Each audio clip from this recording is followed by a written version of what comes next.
Gracias. Bueno, los niños pueden salir, por favor. Los niños que necesitan ir a la escuela pueden salir.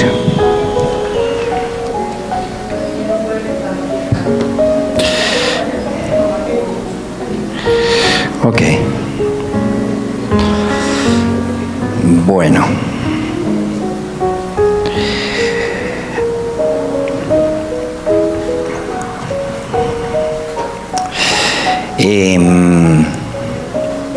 Hoy vamos a trabajar un tema que nos toca a cada una de las personas que estamos acá. Desde los jóvenes de 13, 14, 15 hasta los jóvenes de 80, 90. A todos los jóvenes nos toca este tema de la sexualidad. Porque todos de alguna manera somos personas sexuadas. ¿O será que aquí hay alguien que es asexuado? No creo. Todos somos, Dios nos creó, dijo varón y hembra. Entonces Él fue el que nos hizo, no nosotros. Él es nuestro creador y nuestro salvador. Entonces el tema que vamos a desarrollar hoy precisamente tiene que ver con... mi hermano, ¿qué pasó? ¿No está saliendo ahí en la pantalla? Ahora sí, gracias, Cristian. Una sexualidad. Entonces vamos a definir a qué me refiero cuando hablo de sexualidad. Porque pronto cuando hablo de sexualidad usted comienza a proyectar sus propios conceptos acerca de sexualidad. Entonces yo quiero hablar un poquito acerca de qué es sexualidad primero y luego qué está saludable. No, todavía no, Cristian, por favor. Está intenso pero efectivo. Qué bueno. Entonces, sexualidad saludable en familia y en la familia de Dios. ¿Qué significa esto?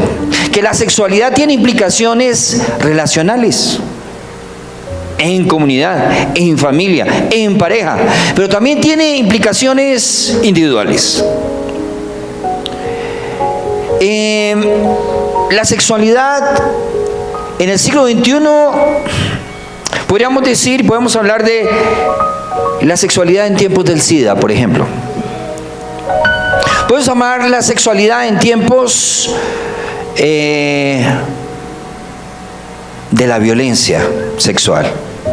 Podemos hablar de la sexualidad en tiempos donde no hay afectividad. Donde para tener sexo no se necesita tener afecto, sino sencillamente tener sexo, por el placer en sí mismo. Entonces vamos a tener un acercamiento hacia este tema de la sexualidad, pero ojo, estamos hablando de saludable. En nuestro contexto cristiano, la palabra salud tiene que ver con salvación. Salvación tiene que ver con la salud integral. Y eso involucra esa dimensión física, sexual, biológica, orgánica. Ahora, la sexualidad tiene que ver con todo nuestro ser, que se expresa de diferentes formas. A través de los afectos, a través de la intimidad sexual, a través de las relaciones físicas íntimas. Somos personas sexuadas. ¿Qué significa ser personas sexuadas? Que nos interrelacionamos hombres y mujeres. Yo puedo darle un abrazo a mi hijo y es un abrazo lleno de afectividad, pero no significa que es un acercamiento sexual. Es un acercamiento sexuado. Pero ¿por qué hablamos de sexualidad saludable? ¿Por qué no hablamos de sexualidad normal? Porque yo me encuentro, sobre todo en los contextos universitarios, el gran argumento de los jóvenes: pero es que eso es normal. Acostarse con la novia antes de casarse, pues eso es normal. El tema de ver pornografía, eso es normal. Todo el mundo lo hace. Como todo el mundo lo hace, pues es normal.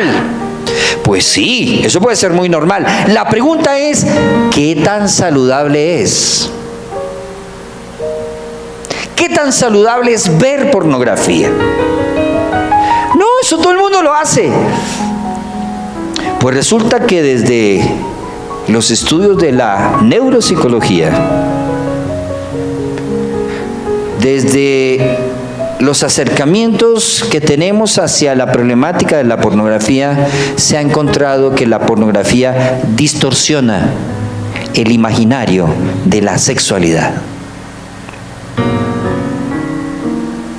¿Por qué lo distorsiona?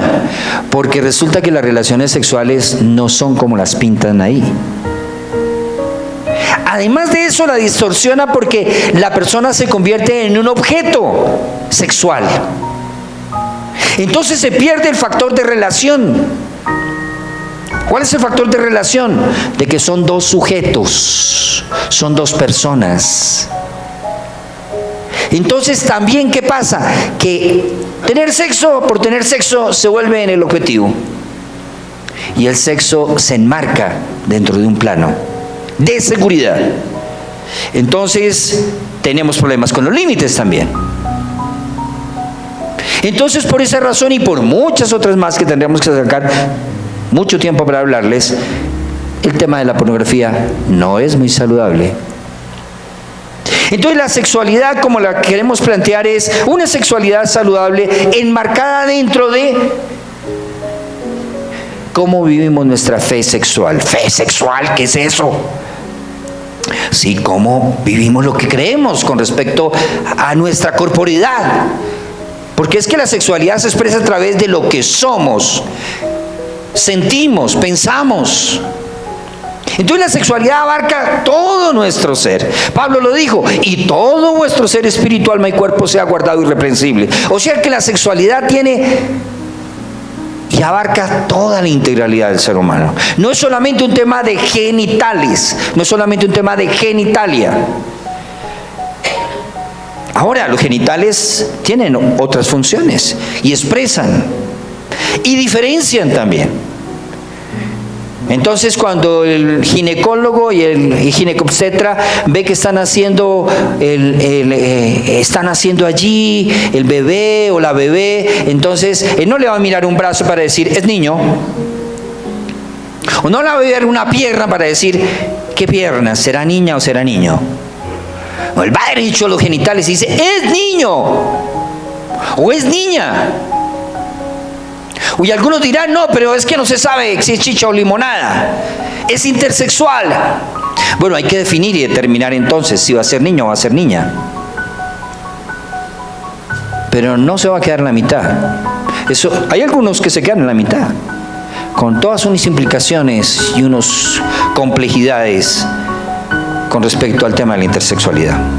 Entonces, ¿eso por qué? ¿Eso por qué se da? Porque es que hay una condición caída del ser humano. En la condición creada, Dios dijo hombre y mujer. Allí no dijo hombre intersexuado, transgénero, travesti, transexual, no. Dije hombre y mujer, nos creó. Dice, reconozcan que el Señor es Dios, Él nos hizo y no nosotros. O sea, ¿qué pasa cuando nosotros nos queremos hacer? Este no es el propósito de Dios. ¿Cómo nos queremos hacer? Transformaciones corporales.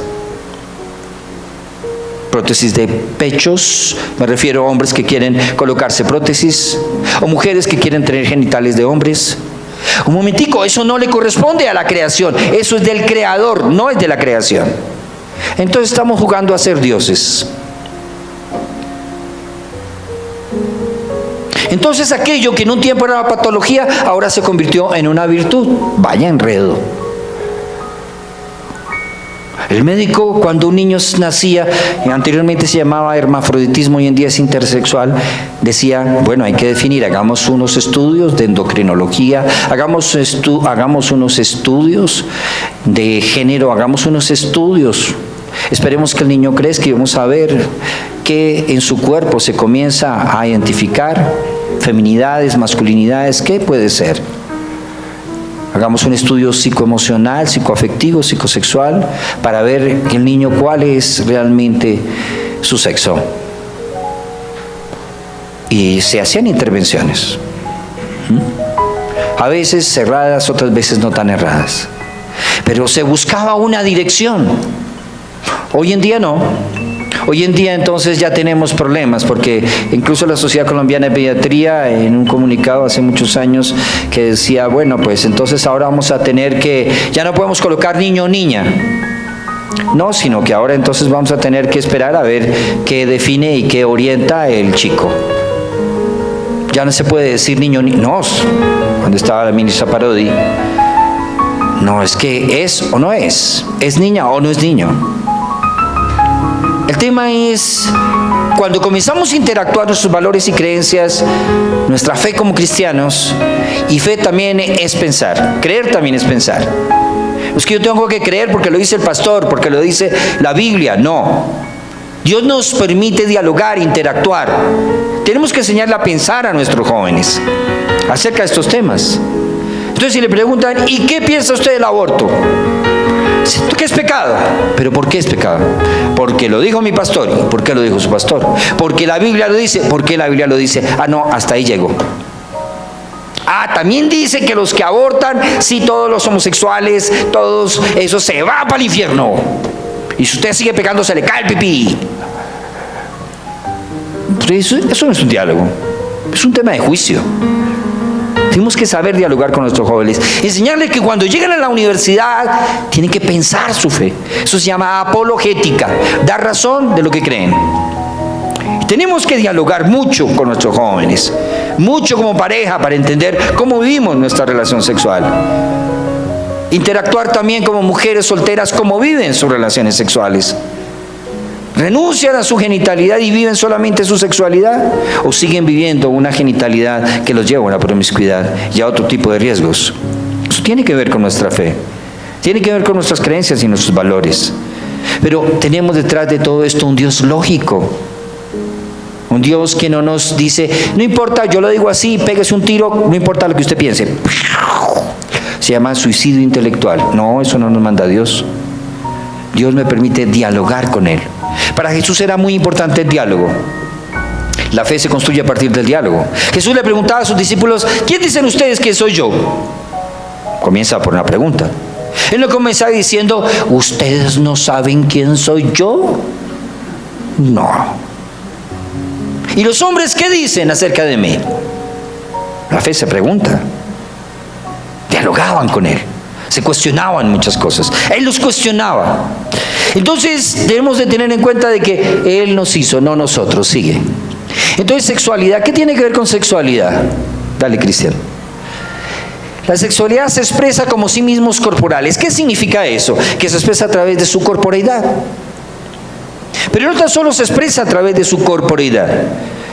Entonces, también incluye otras formas de ser en el mundo como personas. Entonces, a través de la corporeidad expresamos lo femenino, lo masculino. Pero no tan solo nuestro cuerpo expresa, sino hay otras funciones del ser que expresan. Entonces, aunque nuestra sexualidad está arraigada a nuestra realidad corporal, es más que esto. Incluye nuestra mente, incluye nuestros sentimientos, incluye nuestra voluntad, incluye nuestra memoria, incluye nuestra autocomprensión. Es relacional. O sea que no tan solo es un tema individual, es un tema relacional. ¿Por qué nuestra comprensión? Cuando usted no se acepta lo gordita o lo gordito, lo flaquito, lo flaquita, entonces comienza a autodespreciarse. Y de ahí vienen los problemas de bulimia, anorexia, trastornos alimenticios. Es un tema de autodesprecio. Es un tema de autoestima. Es un tema también de dinámicas relacionales en el contexto. En muchas cosas. Pero se evidencia en ¿dónde? En la corporeidad. Pero entonces, ¿qué pasa? Usted es relacional. La autocomprensión, el concepto que tiene de sí misma, de sí mismo, esto determina cómo usted se relaciona como hombre o como mujer. No estoy hablando de relaciones sexuales, estoy hablando de cómo se relaciona usted como hombre o mujer.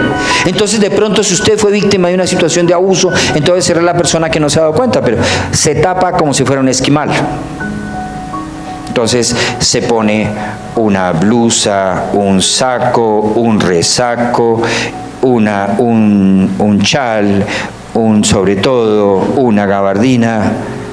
Usted dice que tengo siempre ando con mucho frío. No quiere decir que una persona que se cubra fue víctima de abuso sexual, no.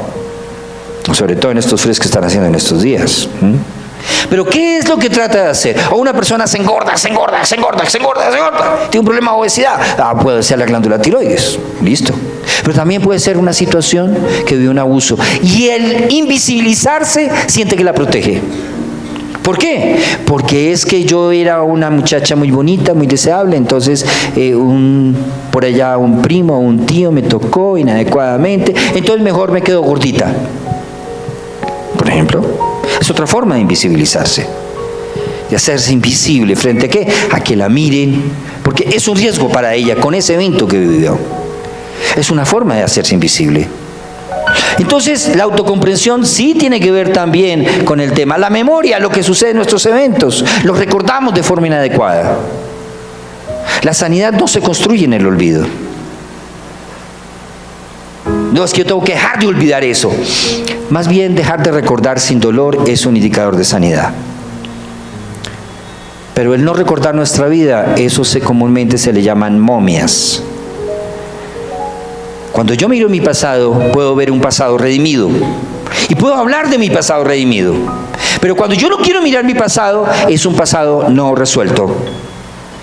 Hay un poema de un autor español y dice: anoche mientras dormía soñé, bendita ilusión, que una colmena tenía en mi corazón, y las doradas abejas estaban fabricando en él, con las amarguras viejas, blanca cera y dulce miel. Anoche mientras dormía soñé, bendita ilusión, que era Dios a quien yo tenía en mi corazón. Qué lindo. Dios hace con las amarguras viejas blanca cera y dulce miel. Pero el pasado se redime. A veces que hemos tomado algunos textos bíblicos para decir que el pasado se olvida. No se recuerda cuando se ha sanado, pero olvidarse es un problema grave. Son mecanismos de defensa que usamos para no recordar lo que hemos vivido, porque nos duele profundamente. Y el dolor nos lleva a desconectar nuestra memoria y nuestros sentimientos. Y hay muchos elementos. Entonces, ¿qué sucede? Todo esto tiene que ver con la sexualidad. La siguiente: es un elemento integral de la vida, integral. Y como decíamos, está relacionado con la comunidad. La siguiente, Cristian. Entonces, ¿qué tenemos? ¿Cómo vivir una sexualidad saludable? ¿Cómo dialogar una sexualidad saludable? Bueno, lo primero que tenemos que reconocer es que sí hay una dimensión espiritual. Que yo no puedo hacer con mi cuerpo lo que a mí se me da la gana. No, porque no, si Dios nos ha hecho libres. Sí, libres para amar como yo quiero. Eso no es libertad. Eso es estupidez. Comentaba en el anterior culto que nos regalaron unas ollas. Mi hijo en ese entonces tenía como 18 años, tengo 3 chicos, una niña, una mujer, ya no es una niña, sí, y 2 hombres. Y entonces resulta que nos regalaron unas ollas y él cogió y puso las ollas, sí, para probarlas. Cuando nunca se mete a la cocina, pues. Él hace otras cosas en la casa, pero la cocina no le gusta. Pero como llegaron las ollas, y entonces quiso poner 2 ollas para probarlas. Entonces llego yo y le digo, me dice: papá, probé las ollas, esas ollas no sirven, se queman las cosas. ¿Y qué metiste ahí? No, sencillamente pues puse una cosita ahí, unos huevitos que quería hacerme. Se quemaron, se pegaron todos. Le dije: campeón, ¿tú leíste las instrucciones? Me dice: ¿para qué? ¿Por unas ollas? Le dije: sí, por unas ollas. Esos gringos inventan una cantidad de cosas que hay que leer instrucciones. Eso no. Pero resulta que las ollas habían que curarlas con aceite de oliva. ¿Qué pasó? Las 2 ollitas hasta el día de hoy no sirven para nada. Cada vez que se echan algo ahí, se pega, se quema. Había que seguir las instrucciones. Entonces nosotros queremos manejar nuestra sexualidad y nuestras relaciones como a nosotros se nos da, perdón la palabra, una puerca gana, como los puerquitos. Entonces, ¿qué sucede acá? Tenemos que reconocer, vamos a 1 Corintios capítulo 7, que nuestra vida, nuestra sexualidad no la podemos vivir como se nos dé la gana, porque tiene implicaciones espirituales, tiene implicaciones físicas, tiene implicaciones psicológicas. Entonces, cuando Dios te dice no, detrás de eso hay 3 sís. Yo sí te amo, sí te protejo y sí te proveo. Entonces, ¿qué pasaba con los corintios? Los corintios estaban viviendo un tema de promiscuidad, al despelote. Y entonces Pablo les dice: un momento, lo que ustedes hacen con su cuerpo implica y afecta su espíritu, porque ustedes son seres integrales. Entonces todo implica y tiene relación. Entonces dice en el versículo 13: ¿no sabéis que vuestros cuerpos son miembros de Cristo? Versículo 15: quitaré pues los miembros de Cristo y los haré miembros de una ramera. De ningún modo. No, eso no se puede hacer. ¿O no sabéis que el que se une con una ramera es un cuerpo con ella? Porque dice la Escritura: los dos serán una sola carne. O sea que Pablo está interpretando que ser una sola carne es un plano físico con implicaciones espirituales. Ser una sola carne no es estar haciendo ministerio, eso no me dice el texto bíblico. No es que somos una sola carne y entonces andamos para arriba y para abajo, cogidos de la mano, pensando lo mismo, sintiendo lo mismo, diciendo lo mismo. Eso no es lo que me dice Pablo. Pablo me dice que ser una sola carne es una interacción física, sexual, con implicaciones espirituales, emocionales y psicológicas. Es lo que me dice el texto. Y se remite a Génesis 2:24. Entonces, ¿qué sucede? El hecho de yo manejar mi corporeidad de forma inadecuada cuando vivo mi sexualidad en relación con mi genitalidad, entonces estoy afectando todo mi ser. Sigue. Entonces, otra cosa, perdóname, devuélvala un momentico que se me olvidó. Sí, devuélvala. Dice, esa es una dimensión que tenemos que tener en cuenta. La otra dimensión es reconocer la dimensión corporal que contiene la sexualidad. No como parte, porque es que nuestro cuerpo no es una parte, es una expresión del ser. Usted puede tener un bolso, puede tener un morral, puede tener unos zapatos, puede tener un carro, y eso puede ser una parte. Pero el cuerpo, usted no puede dejar el cuerpo por ahí. No puede dejar el cuerpo por ahí. Desafortunadamente en nuestros contextos ahora trabajamos un concepto que almas. Todo el otro día me preguntaron: ¿y cuántas almas tiene su congregación? Yo dije: ninguna. Todos tienen su cuerpecito bien puesto. Allí no tengo almas, gracias a Dios no tengo almas. Tengo personas integrales e integradas. No me gustaría tener por ahí espíritus deambulantes, para nada. No me interesa. Somos personas. Y el alma es una dimensión del ser, pero no me está hablando de integralidad. Entonces, ¿qué pasa? Entonces ahora nuestro ser no tiene cuerpo. Vaya problema. Eso es un problema de teología de la corporeidad que tenemos en nuestros contextos evangélicos. Entonces la dimensión corporal es muy importante. Cuando reconocemos la corporeidad, entonces podemos entender y podemos hablar con nuestros hijos de la integralidad también. Porque entonces a veces nosotros le planteamos: usted cogió a su hijo viendo pornografía. Y usted le explica bien: eso no es del Señor, no está bien, al Señor no le agrada, eso es pecado. Pero bueno, mamá, listo, todo eso está bien, pero dígame, ¿y qué? Dame argumentos, mamá, para saber que no tengo que estar leyendo o viendo ese tipo de cosas. Dame argumentos. No, mire, todo eso es espiritual, le podrá decir a su hijo. No, también el cuerpecito del chino le demanda unos deseos y cómo los canaliza. ¿Cómo le enseña a vivir su sexualidad de forma saludable? Si usted le dice no, enséñale cómo manejar los límites. Porque no tengas una novia que no sea cristiana, no escuches música que no sea cristiana, no mires pornografía, no fumes, no tomes, no cantes canciones que no son del Señor, no. Y resulta que, dígame, el Espíritu del Señor nos reargulle y dice Pablo: renovaos en el Espíritu vuestra mente. Transformen su forma de pensar para que transformen su forma de vivir. Pablo me está hablando es de qué, de que enséñele a pensar conforme a los valores del reino. Pablo aquí en este texto que vimos de Corintios les da muchas razones para explicarles que las relaciones prematrimoniales no son las mejores, ni van a tener, pueden ser las más normales, pero no son las más saludables, y que afectan su dinámica relacional con su esposa, con sus hijos, si es casado y tiene relaciones extramaritales. Y con Dios.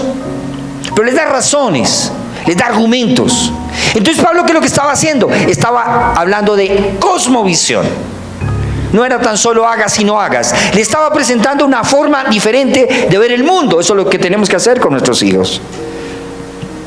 Y la primera forma que ellos tienen que ver es nosotros, cómo vivimos. Recuerdo en la congregación había una abuela, ella era costurera. Y entonces resulta que me decía, mira, tengo problemas con mi nieta, porque resulta que le estaba haciendo la falda. Ya mi hija después del embarazo quedó más caderoncita con el bebé. Entonces estaba con mi nieta que tiene como unos 12 años y yo digo, uy, su mamá sí que es caderona y nalgona, ¿no? Imagínese lo que me dijo la niña, me dice ella. Me dijo, es que eso es lo que más le gusta a mi papá de mi mamá, las nalgas. Y yo dije, uy, te reprendo, Satanás. Y entonces la niña dijo, abuelita, ¿qué te pasa? No, nada. Eso de que tengo que hablar con el pastor. Y yo le digo, ¿cuál es el problema? ¿Qué se imagina? La niña sabe que le gustan las nalgas de mi hija, a su papá. ¿Imagina eso? Le dije, bueno, ¿y qué tiene eso? No tiene nada, pastor. Oye, ellos están comunicando que además de que ellos se gustan, se aman, se desean. Ella se queda callada y me dice, ay, yo no había pensado eso. ¿Cómo comunicamos el afecto? ¿Será que cuando usted llega a la casa entonces a saludar a su esposa sale la perrita, la Cookie?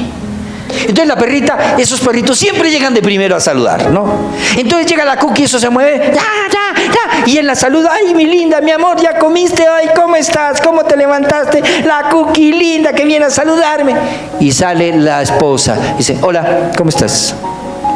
Entonces ella tiene que hacer como la Cookie, para que la saluden.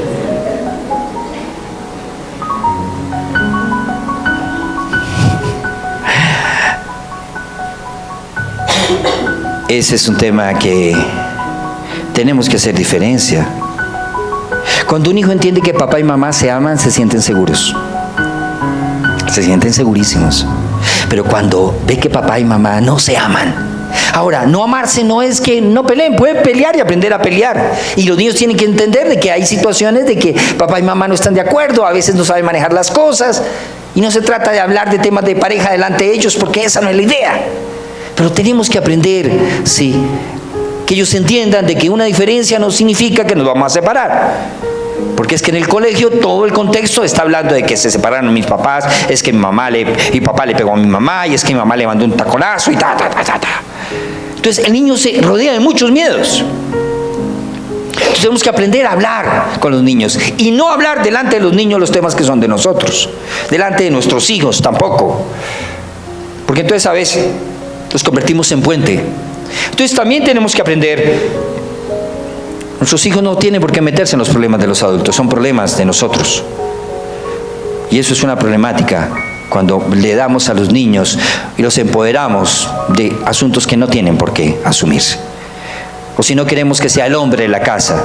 Entonces la dejó su esposo y el chiquilín tiene 6 años y ella saca todo el manojo de llaves y le dice, de aquí en adelante eres el hombre de la casa. Y el chino apenas puede cargar las llaves. ¿Usted lo está empoderando de que sea el hombre de la casa? No, es un niño de 6 años. Que usted le diga, bueno, de aquí en adelante me vas a ayudar a cerrar la puerta. Eso es otra cosa. De ahí a que lo ponga que es el hombre. Y el hombre entonces se duerme con la mamá. Eso ya es otro problema también. Ya es otro problema. Entonces el hombre tiene acceso a la intimidad. ¿De qué forma ese niño de 6 años? Pues la mamá pues no tiene ningún problema, se desnuda delante de él, se cambia delante de él, hasta que un día se da cuenta que el niño se pone su ropa interior. ¿De dónde salió ese referente? La mamá quería que su niño fuera travesti. No, para nada, no. Pero resulta que hay que enseñarle límites. Hay que enseñarles de que él tiene su cuartico allá. Lo primero que un niño comienza a construir es autonomía. Y autonomía tiene que ver con sexualidad también. Ser autónomos es ser responsables consigo mismo. ¿Cómo los empoderamos en su autonomía? Lo primero que aprende un niño es a dormir solo, no a comer solo. Ellos ya vienen con un reflejo de succión y el chino ya llega mamando. Hasta chupa su dedito ahí en el útero, mamita. Pero dormir solo ya es otro cuento. Entonces cuando lo mete dentro de la cama y lo acompaña a mamita porque papá la dejó, se fue, viaja mucho, por lo que sea, entonces el niño no aprende a dormir solo. Eso es parte de la construcción de autonomía. Y hay que hacer una transición para saberlo cómo se hace. Entonces tenemos que aprender a hablar y a vivir, a dialogar desde la integralidad. Entonces, continúa Cristian, entonces para tener una sexualidad saludable tenemos que darle una perspectiva de clave de reino. ¿Qué significa clave de reino? Sigue. Es poder hablar en dos planos. El plano lógico y el plano ético. Son dos planos. ¿Cómo así el plano lógico y el plano ético? El plano lógico es que usted puede, primero que todo, entender que hay otros factores que no solamente son espirituales. No todo es espiritual. ¿Por qué el niño lo encontró y el niño se estaba masturbando? ¿Qué hay detrás de eso? Entonces coge, le pegan las manos, le dice cochino, sucio, ojalá que se te caiga el pipí, que el Señor te reprenda, etcétera, etcétera, etcétera. Y ya, y lo pone en ayuno, en oración, sí, cadena de intercesión en toda la congregación, porque es que mi hijo estaba haciendo cochinadas. O lo encontró allá en Facebook o en YouTube, o lo encontró viendo videos sexuales a ella, lo que fuera. Tenemos que ir a un plano, comprender cuál es su contexto. El tema de la masturbación no es un tema solamente sexual, asume una forma sexual, pero no necesariamente tiene una causa sexual. En un hospital que yo trabajé durante casi 15 años, encontramos que muchas de las niñas menores de 15 años quedaban embarazadas. Es una problemática a nivel nacional, no es algo nuevo en un solo sector. Pero nos dimos cuenta de algo muy particular, de que muchos de los problemas, que aunque eran sexuales, no tenían causas sexuales, sino el problema era afectivo. Solamente que el síntoma asumía una forma, el tema sexual. Entonces vaya y vea sus casas, vaya y vea las problemáticas de sus familias. Entonces, niñas que su papá no estaba presente, y hay papacitos afuera que le hacen fila a esa niña. ¿Sí? Niños que tenían un referente inadecuado de papá o de mamá. Todo eso afecta el tema de la sexualidad. Entonces, ¿qué hace una niña cuando no tuvo papá presente? Pues va y se busca un papacito afuera, a los 12, 13, 14, 15 años. Y busca papacitos afuera. Entonces busca ser reconocida, busca ser deseada, busca ser amada. Si hubiera tenido eso presente en su casa, no estaría por fuera.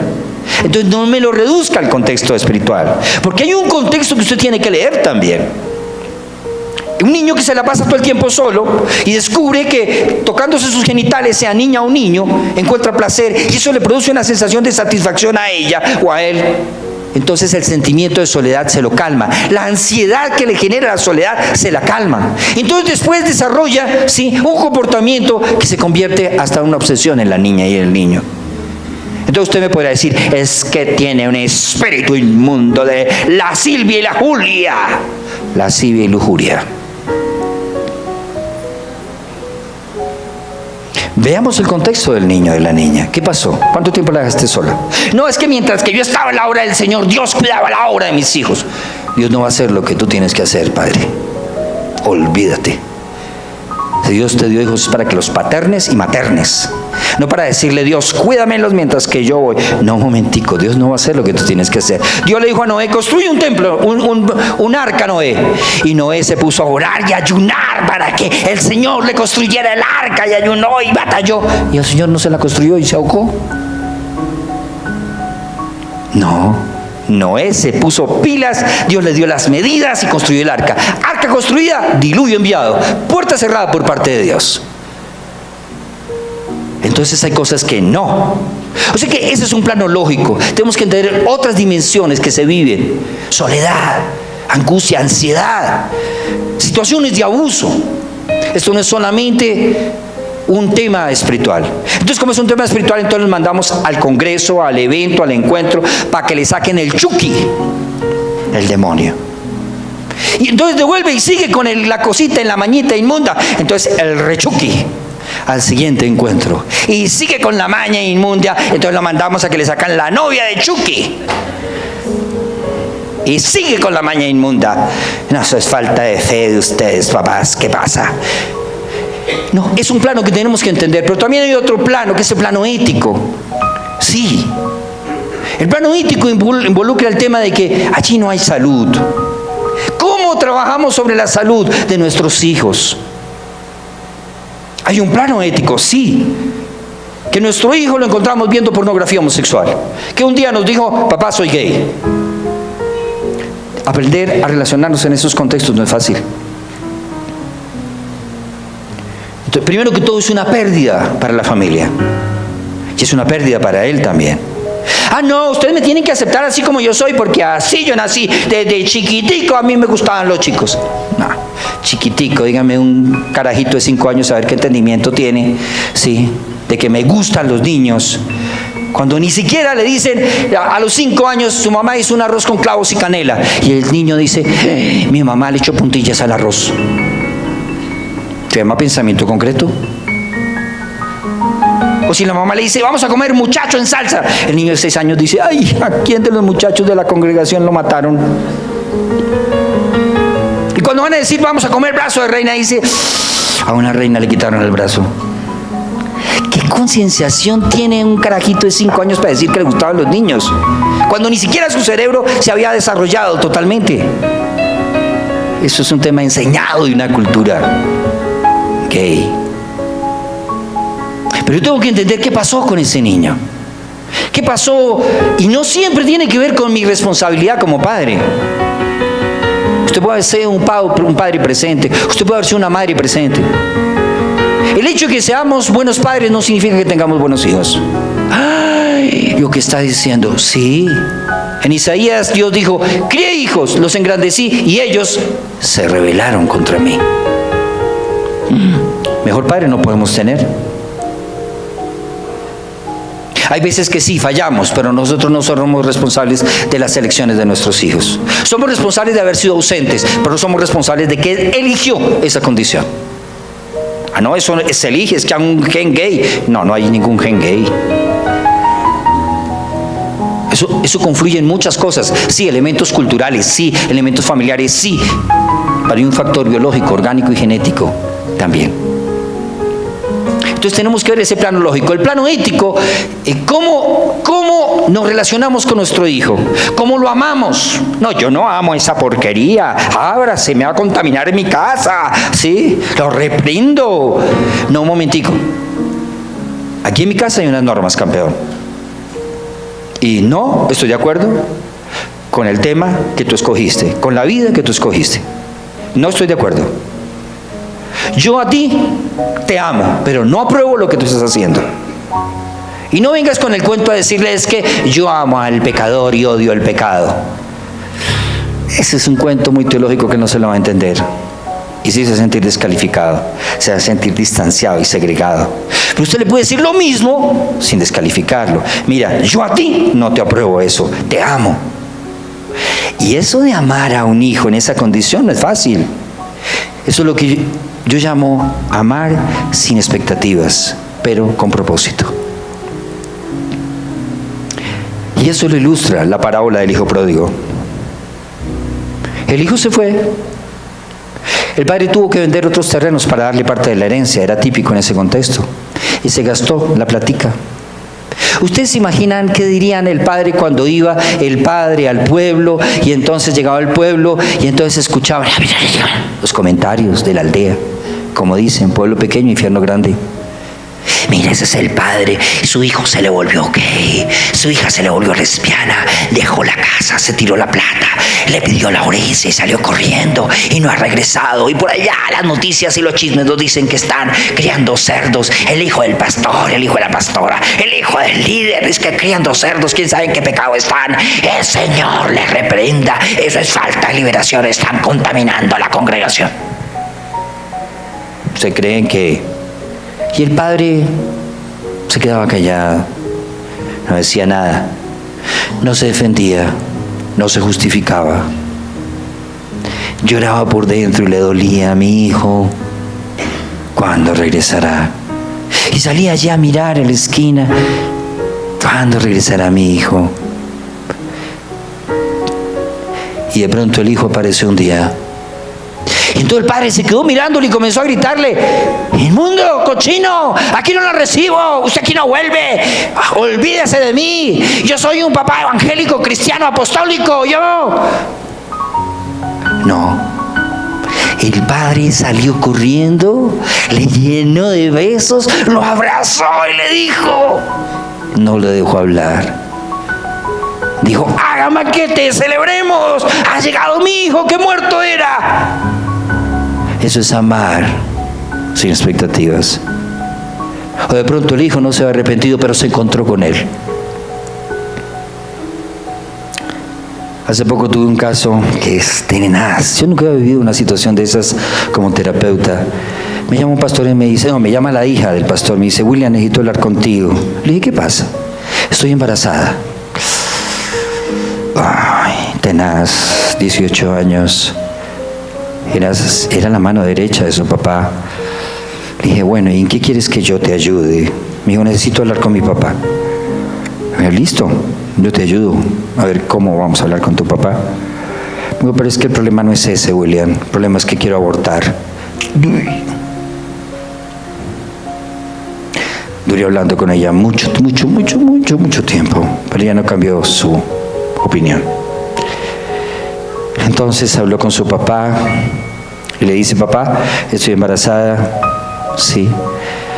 Y le dijo, bueno, no, nosotros te vamos a ayudar, me duele mucho, no era lo que espero de ti, me siento defraudado. Le dijo, papá, es que eso no es todo, voy a abortar. No puedes abortar, estás matando al bebé. Papá, voy a abortar. Y lo voy a hacer este viernes. Era un lunes. Y ya sé dónde lo voy a hacer. Y este hombre se ponía a llorar, lloraba. Me llama, habló con él. Su esposa luego supo. Tenaz. El día miércoles le dice ella, papá, ¿me acompañas? Le dice él, no. Yo no voy a acompañarte a una clínica de aborto. No. Papá, voy a ir sola entonces. ¿Y a dónde vas a ir? No, tú no me quieres acompañar. No sé. Miércoles ore, jueves ore, viernes ore. Este hombre no durmió. Me llama y me dice, ¿qué hago? Le dije, eso es una decisión que tú tienes que tomar. Yo no te puedo decir qué haces. Bueno, decidió acompañarla. Usted puede emitir y yo los juicios que queramos. No, pero ese pastor es bruto. ¿Qué tal que lo encuentren allá? ¿Qué tal que llegue otra persona? ¿Qué tal que no sé qué? Este hombre se fue. Me dijo, William, me voy. Yo no voy a acompañarle en el aborto, pero lo voy a acompañar a ella. ¿Por qué? Porque quién sabe en dónde se va a meter, quién sabe quién la va a atender, quién sabe en qué condiciones la atiendan, quién sabe en qué metedero va a ir. Yo prefiero que vaya a un lugar mejor. Se fue con ella. Ella entra y luego sale ya efectuado el aborto. Y cuando ella lo ve a él sentado en la sala, que lo había acompañado y sabía que él estaba ahí, ella se ataca a llorar y lloraba. Y él dijo, ¿pero por qué lloras? La abrazó y lloraba más. Y lloraba, era el grito en la sala. Después ellos salen y le dice, pero mi amor, ¿qué te pasa? ¿Te duele todo eso que te hicieron? Me dice, no, papá. ¿Qué te pasó? Que cuando tú estabas sentado allí, vi a Jesús sentado en la sala. Y cuando tú te paras a abrazarme, sentí que era Jesús que me estaba abrazando. Eso para ella fue tenaz. Si hoy usted le pregunta, ¿volverías a abortar? Ella le diría no. Pero el testimonio de su padre, de amar sin expectativas, pero con propósito, transformó su comportamiento en arrepentimiento. No es fácil. Amar a aquel que nos ha ofendido no es fácil. Es amar sin expectativas, pero con propósito. Ese fue el amor del Padre. Eso es lo que también tenemos que aprender a hacer. Ahora, frente a los desafíos contemporáneos, ¿cuáles son los desafíos contemporáneos? Seguimos. Desafío contemporáneos es este. Es el que... No, pasamos al siguiente, por favor. La sexualidad en la era digital. Este es un tema bien complejo para nosotros. Les recomiendo ese libro. Conéctese con sus hijos, de Gisela Echavarría Castro. Se lo recomiendo, léanselo. Ella no es cristiana, pero da una cantidad de elementos. Es de Editorial Diana. Conéctese con sus hijos. Eso es lo más saludable que nosotros como padres podemos hacer. ¿Eso qué implica? Tener diálogos con ellos. Yo tengo 3 hijos, pero he tratado y he procurado ser un padre presente. Y no ha sido fácil para mí porque tuve un padre ausente. Pero desde la ausencia de mi papá aprendí que yo tenía que ser presente sin ser sobreprotector. Entonces mi hija cuando quiere hablar me dice, papá, quiero hablar contigo. Y con mi hija hablar tengo que disponer de 5 horas por lo menos. Como buena mujer que es, ¿cierto? Entonces ella, vamos a Krebs, y ella, ¿qué hace durante las 5 horas? Habla y sigue hablando. Entonces mis otros 2 hijos, con ellos solamente se necesita 1 hora. Después quieren ir al cine, quieren ir a comer hamburguesa, quieren hacer otras cosas. Pero con mi hija tengo que dedicarle 5 horas, por lo menos. Y hay veces que me dice, y ya todos tenemos que ir. Pero mi amor, llevamos 5 horas acá, ya nos tenemos que ir. Bueno, papi, está bien. Ella tiene 31 años. Es profesional de la salud también. Pero el conectarse con sus hijos previene los grandes problemas que tenemos. Porque un niño entra a redes. Dice un autor, Sergio Baliardini, sociólogo, dice que los niños entran a redes porque ahí no los podemos encontrar nosotros los adultos. Ahora, si se le daña su celular, ¿a quién llama? ¿Llama a su esposa? No. Llama a Juan Pablo, ven a arreglarme esta cosa, no sé qué le pasó. Ahora los números salen de cabeza. No, papá, es que lo tienes que voltearlo así. Ah, perdóname, no sabía eso. Sí. Sí. O sea, ellos nos dicen, sí. Papá, y le digo, Juan Pablo, y ahora dice una letra aquí rara. Papá, les pichaste un botón, te metaste al programa del celular, al software. ¿Y eso qué es? Software. Es software. Papá, es como decir la mente del computador. ¿Y esto piensa? Sí, eso piensa, papá. Pues no piensa, pero es para que entienda las cosas. Tenemos que entrar estaba como coordinador en un colegio, estamos hablando del 2000, y me dice un chico, le digo, oye, ¿cómo va tu relación con Gabrielita? Y me dice, profe, la tengo escaneada. Yo ya quedé. Pero me gusta más el hardware que el software. Yo quedé peor. Entonces me fui a donde el ingeniero de sistemas y le dije, ¿cómo es esto que la tengo escaneada, hermano? Explíqueme eso. No quiere decir que le gusta. Y que le gusta más el hardware, pero la parte de afuera, que el software, la parte de adentro. Profe, por favor, tiene que entender el lenguaje digital que ahora está manejando. Dije, no, la locura, yo soy un analfabeto, dije, y comencé entonces a meterme en este contexto para entender el contexto. Porque ¿qué tal al pastor que le dicen, pastor, ¿qué opina de Harry Potter? El pastor no está entendido el contexto, entonces dice, oye, Harry Potter vino aquí a la clase hoy. No tiene ni idea qué es. O le dice, pastor, ¿qué opina del sexting? Ese demonio inmundo en el nombre de Jesús sale. No, pastor, ¿qué opina del sexting? ¿Qué es eso? Hay que estar contextualizados, tenemos que estar metidos en esa era digital. No se trata que hagamos lo que ellos hacen, no. ¿Por qué? La sexualidad en la era digital tiene otros comportamientos. Estamos en un tema de tecnocultura. La sexualidad ha tenido otros elementos que antes nosotros no teníamos. Para que usted se volviera adicto a la pornografía tenían que pasar 30 años. Primero que todo porque usted iba a comprar la revista pornográfica y no se la vendían. ¿Cuántos años tienes? 17. Nada, hasta que cumplas 18. Y entonces el chino, no, pues 18. Tu cédula. Saque la cédula. Ya todo eso le da vergüenza. Ahora se la mandan gratis por donde quiera. Entonces ahora se construye un cuadro de adicción en poco tiempo, en un año ya tiene un problema de adicción. Entonces encontramos que la sexualidad en la era digital tenemos unos problemas. Es una sociedad de consumo erotizada, donde hay sexo y poder. Quiere decir que le venden todo lo que quiera, pero desde el contexto sexualizado. Entonces la mujer o el hombre, entonces los mensajes son: quiera ser deseada, use champú, tilín, tilín. Entonces es un mensaje sexualizado.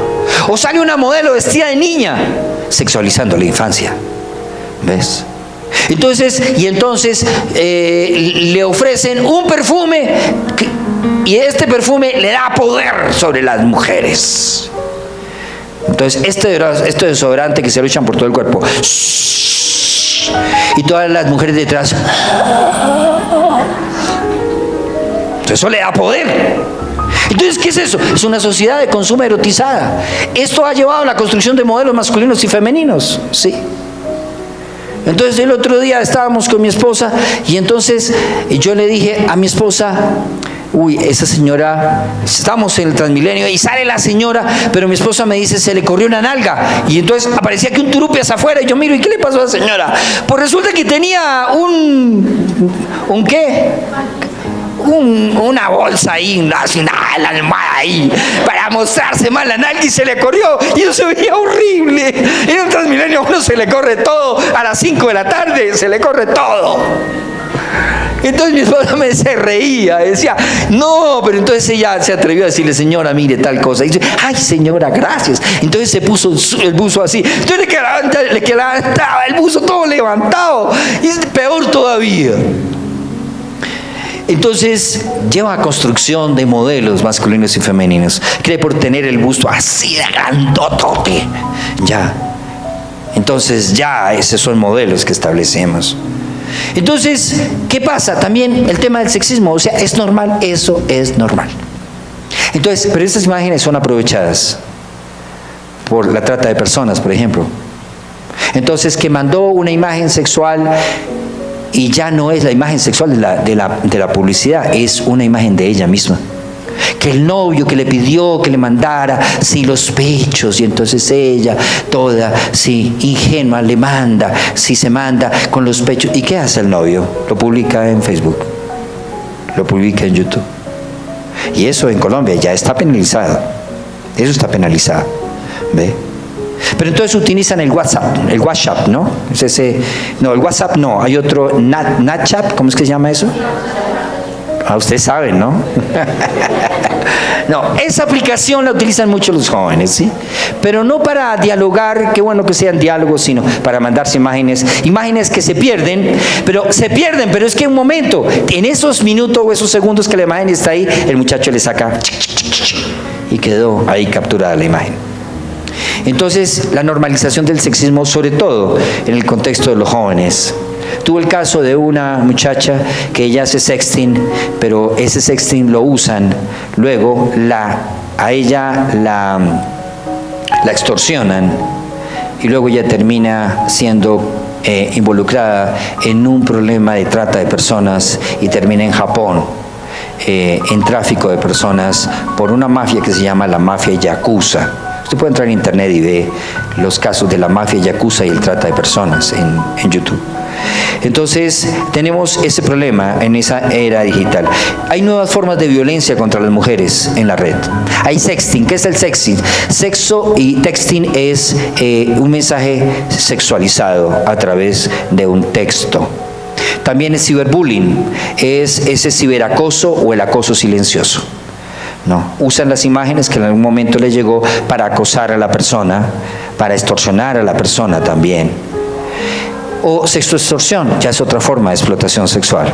Entonces, utilizando el ciberbullying, entonces luego le dice que mande otras imágenes y entonces comienzan a extorsionar a la persona, que si ella no sigue haciendo eso, entonces le dicen a sus papás, por ejemplo. O el grooming, que es el engatusamiento, es otra forma de abuso. Siguiente. Con esto vamos cerrando nuestro tiempo. Entonces, ¿cuál es nuestro referente más importante? Creo que la persona de Jesús es nuestro referente más importante. ¿Por qué es nuestro referente más importante? Está la condición redimida del ser humano. Qué especial ver a Jesús el varón como un modelo de masculinidad, como un modelo de sexualidad. La siguiente, Cristian. ¿Cuál es la persona de Jesús? Jesús como el hombre. Es perfecto Dios y perfecto hombre. Entonces, ¿cómo usted se imagina a Jesús expresando su masculinidad? Respetando a la mujer, por ejemplo. Era respetuoso hacia la mujer. Validó a la mujer. Habló con la mujer. Eso no era propio del contexto judío. El contexto judío ni siquiera se contaba a la mujer, ni los niños. Era un cero a la izquierda. se permitió que lo tocaran para traer sanidad a sus vidas. ¿Quién fue la primera que escuchó el mensaje del Mesías? Una mujer, la mujer samaritana. ¿Quién fue la primera mujer que llevó el evangelio al Asia Menor? Libia. Una mujer. ¿Quién fue la fundadora en la iglesia en Roma? Priscila y Aquila. Pero Priscila en primer plano como mujer. El impacto que genera Jesús en la vida de la mujer es trascendental. ¿Quiénes fueron las primeras que vieron la resurrección? Las mujeres. ¿Quién fue la primera que recibió el mensaje de que el Verbo iba a ser encarnado? María, una mujer. O sea que la mujer no la podemos invisibilizar. Jesús nunca la invisibilizó. Cuando usted entiende que Jesús no hace invisible a la mujer, este pechito como hombre no tiene por qué hacer invisible a la mujer. Cuando usted entiende que Jesús trataba bien a la mujer, este pechito no tiene por qué tratar mal a su esposa ni a sus hijas. Cuando usted entiende que Jesús valida, ama con respeto, usted no tiene por qué hacer cosas diferentes. ¿Cómo yo me relaciono con la mujer? Si yo tengo a Jesús como modelo de masculinidad, no es Mel Gibson, no es Bruce Willis, no son los actores de Hollywood. Es Jesús. Cuando una mujer entiende que Jesús es el varón y es un modelo de masculinidad, no anda por ahí buscando príncipes azules. Busques a su príncipe de paz. Y cuando se relaciona, entiende que si su príncipe la maltrata, lo para y le dice: un momentico, a mí Jesús así no me trataría. Jesús me dignifica, Jesús me valora, Jesús me ama. Ámame como Jesús me ama. ¿Acaso no fue eso lo que dijo Pablo en la carta de Efesios? Amar como Dios los ha amado. Jesús, el varón, un referente de ser humano para nosotros, de ser hombre, de ser persona. Identifiquémonos con esa figura. Incline su rostro, por favor.